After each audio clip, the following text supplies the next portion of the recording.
नमस्कार, खबरों की खबर में आपका स्वागत है। हिंदुस्तान और चीन के रिश्ते में आज का दिन एक ऐतिहासिक दिन माना जाएगा। वो इसलिए क्योंकि पहली बार हिंदुस्तान की सरकार ने, मोदी सरकार ने दो टूक चीन को ये कह दिया है कि अब भारत एक भी एडवेंचरिज्म बर्दाश्त नहीं करेगा और वो अपने प्लान के मुताबिक आगे बढ़ता रहेगा और जो ब्लैकमेलिंग की टैक्टिस चीन की तरफ से की जा रही है उसके सामने घुटने नहीं टेकेगा। मतलब मोदी सरकार ने चीन को साफ साफ कह दिया है कि 1962 नहीं है और ना ही यहाँ पे उस तरह की कोई सरकार है कि हाँ आप कभी डैम बना लो, कभी ब्रह्मपुत्र के पानी को रोक लो, कभी अंदर घुस जाओ, कभी हेलीकॉप्टर्स भेज दो, कभी आर्मी को चढ़ा दो और हिंदुस्तान की सरकार उस खबर को दबा दे, उस पर मिन्नतें करे। तो अब ये नहीं होने वाला है। आज दो लेफ्टिनेंट जनरल्स के बीच में बातचीत हुई है। इसके बारे में पूरी जानकारी कल डिफेंस मिनिस्ट्री की तरफ से, सरकार की तरफ से, पीएमओ से बातचीत होने के बाद बताई जाएगी। लेकिन जो कुछ इंफॉर्मेशन जो छन करके आ रही है उसमें जो आज हुआ है वो हर भारतीय के लिए गर्व करने की बात है, क्योंकि भारत ने दो टूक कहा कि ये स्थिति जो बॉर्डर पे जो तनाव की जो स्थिति बनी है उससे निपटने के लिए सबसे पहला काम ये करना होगा कि दोनों ही सेना को, जो अप्रैल में जिस तरह से बॉर्डर पे वो लोग थे, उस पोजीशन पे जाना होगा। मतलब ये कि जो चीन की जो सेना जो वैली में आ गई है और जिस तरह से पोंगोंग लेक के पास वो पहुंच गई है, उससे उसको पीछे जाना पड़ेगा। लेकिन चीन की तरफ से क्या कहा गया? चीन को दिक्कत इस बात को लेकर के है कि हिंदुस्तान लगातार वो हाईवेज क्यों बना रहा है। अच्छा, आपने जब बनाया तब हिंदुस्तान की सरकार तो कोई और थी, यहाँ पे कांग्रेस की सरकार थी। जब उस तरह के जो रोड्स जो बॉर्डर के ऊपर एलएसी के पैरेलल चीन अपने रोड्स जब बना रहा था तब हिंदुस्तान ने कोई ऑब्जेक्शन नहीं किया था। लेकिन जब हिंदुस्तान अब रोड्स बना रहा है तो इसमें चीन को क्या आपत्ति हो सकती है? अच्छी बात यह है कि हिंदुस्तान की तरफ से चीन को यह कहा गया है कि जिस तरीके से आपने एलएसी के हिसाब से आपने सड़कें बनाई है, वो सड़क का काम वो बदस्तूर जारी रहेगा और हिंदुस्तान अपने टेरिटरी के अंदर कहीं भी रोड्स बनाने के लिए वो फ्री है। और दूसरा पॉइंट कि ये जो डीएस्केलेशन की जो बात हो रही कि जो रोज हर किसी न किसी जगह में जो 3400 किलोमीटर का ये जो हिंदुस्तान और चीन का जो बॉर्डर है इसमें जो झड़पें होती हैं उसको रोकने के लिए आगे बातचीत होगी। कहने का मतलब ये है कि पहली बार चीन को हम लोगों ने, हिंदुस्तान की सरकार ने, हिंदुस्तान ने टेबल पे बैठने के लिए मजबूर किया उन इलाकों के लिए जिन इलाकों के बारे में चीन को ये कन्फ्यूज़न है कि ये उनका इलाका है। अब सवाल ये उठ रहा है कि हिंदुस्तान की सरकार, आर्मी पीछे क्यों नहीं हटना चाहती और क्यों हिंदुस्तान लगातार, अब मैं आपको बता दूं कि जितने भी जो चीन के साथ जो हमारे बॉर्डर्स हैं हर जगह हमारे सैनिकों को वहाँ पे भेजा जा रहा है, आर्म्स एंड एम्यूनिशंस को भी वहाँ पे भेजा जा रहा है, हैवी आर्टिलरीज को भी वहाँ पे ट्रांसफ़र किया जा रहा है कि ताकि कोई भी बॉर्डर के ऊपर कुछ बवाल मचे तो इस बार हिंदुस्तान बहुत कायदे से चीन को जवाब दे सके। स्थिति बहुत ही अलग ढंग से वो मुड़ सकती है। लेकिन इसके पीछे की सरकार की रणनीति क्या है? आखिर ऐसी क्या बात है जो मोदी सरकार चीन से इस बार सुलह करने के लिए तैयार नहीं है और सुलह करने की बात भी जो कर रही है और वो भी अपने शर्तों के ऊपर? इसकी वजह बहुत सारी हैं। पहले चीन के बारे में समझते हैं कि चीन बातचीत तो कर रहा है लेकिन वहां से किस तरह के संकेत आ रहे हैं। चीन लगातार मिक्स्ड सिग्नल्स दे रहा है। लगातार विदेश मंत्रालय के अधिकारियों से बातचीत हो रही है तो वो इस बात पे ज़्यादा वो फोकस कर रहा है कि एक कि जो चीन के बॉर्डर के आसपास जो आप सड़कें बना रहे हैं उसको रोकिए, और दूसरा जो बार बार इस बात के लिए दबाव चीन देना चाह रहा है हिंदुस्तान के ऊपर कि आप ये जो कोरोना के बाद जिस तरीके से ग्लोबल पॉलिटिक्स जो टर्न ऑफ इवेंट्स हो रहा है, उसमें आप अमेरिका के साथ नहीं जाएं।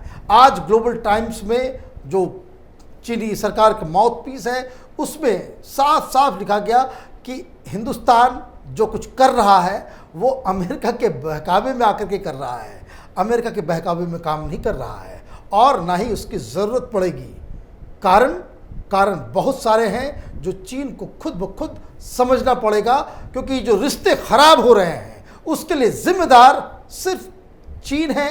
चीन की जो विस्तारवादी नीति है, चीन की जो आइडियोलॉजी है और चीन का जो अपना इंटरनल प्रॉब्लम है, उसकी वजह मैं आपको बता दूं कि हिंदुस्तान कई सालों से चीन को ये कहता आ रहा है कि आप पाकिस्तान के साथ हाथ ना मिलाएं।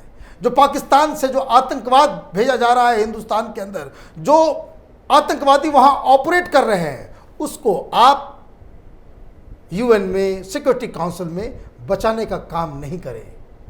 हिंदुस्तान के साथ आपके बहुत ही $60 बिलियन के आसपास का बिजनेस भी है, उसके बावजूद आप एक ऐसे मुल्क को प्लेप करना चाह रहे हैं हिंदुस्तान के खिलाफ, जिसका नताइज बहुत ख़राब हो सकता है। और ये मौका अब आ गया है हिंदुस्तान के पास कि वो थोड़ा सा रियल पॉलिटिक्स में जो है अपना हाथ आजमाए।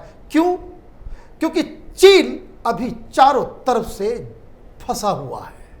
वो इस तरह से फंसा हुआ है, आज की दो बड़ी बड़ी डेवलपमेंट जो हुई है, एक जो हांगकांग को लेकर के बवाल चल रहा है कि किस तरीके से सारे इंटरनेशनल नियम कानून को ताक पे रखकर चीन ने हांगकांग को हड़पने की जो कोशिश की है, उस पे ब्रिटेन के प्राइम मिनिस्टर का एक बयान आया है कि जो हांगकांग में रहने वाले लोग हैं 3 मिलियन लोग, उनको ब्रिटेन अपनी नागरिकता देने के लिए तैयार है। ये बहुत बड़ा बयान है। इसका कहने का मतलब ये है कि ये जो हांगकांग का जो मसला है, उस पे यूरोप के बहुत सारी कंट्रीज इंक्लूडिंग ब्रिटेन, वो चीन के खिलाफ चले गए हैं।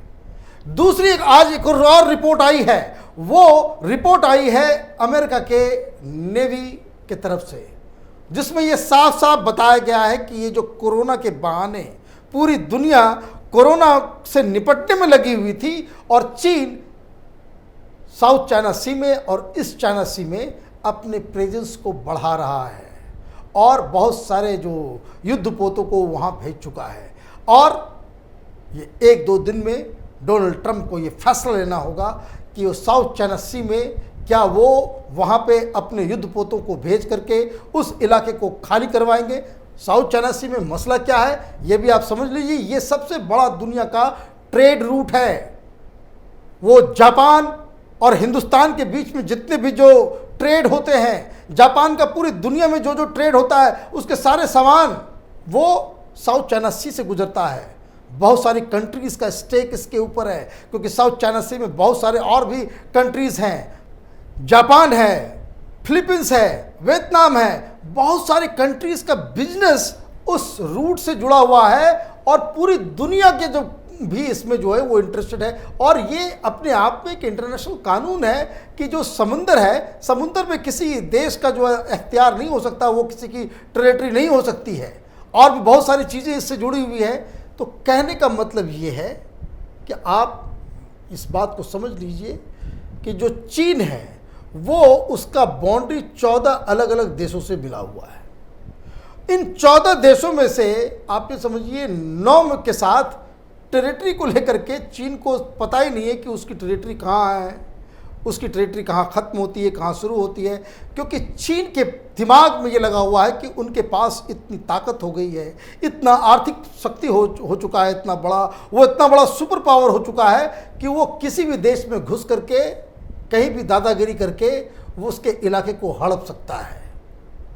अब सवाल यही है, दुनिया के सामने ये सवाल खड़ा हो गया है कि क्या जिस तरीके से कोरोना एक बायोलॉजिकल वेपन की तरह चीन ने इस्तेमाल किया, पूरी दुनिया को गुमराह किया और कई लोगों की मौत की वजह चीन की जो ये नीति बनी है, उसके लिए और तो और जिस तरीके से जब पूरी दुनिया इस विपदा में थी और वो पैसे कमाने में वो नकली पीपीई किट या फिर वो मास्क को लेके यूरोप की जितनी भी कंट्रीज हैं, इनफैक्ट पूरी दुनिया में जितनी भी कंट्रीज के साथ इसने धंधा किया, उसके साथ इसके रिश्ते खराब हो गए।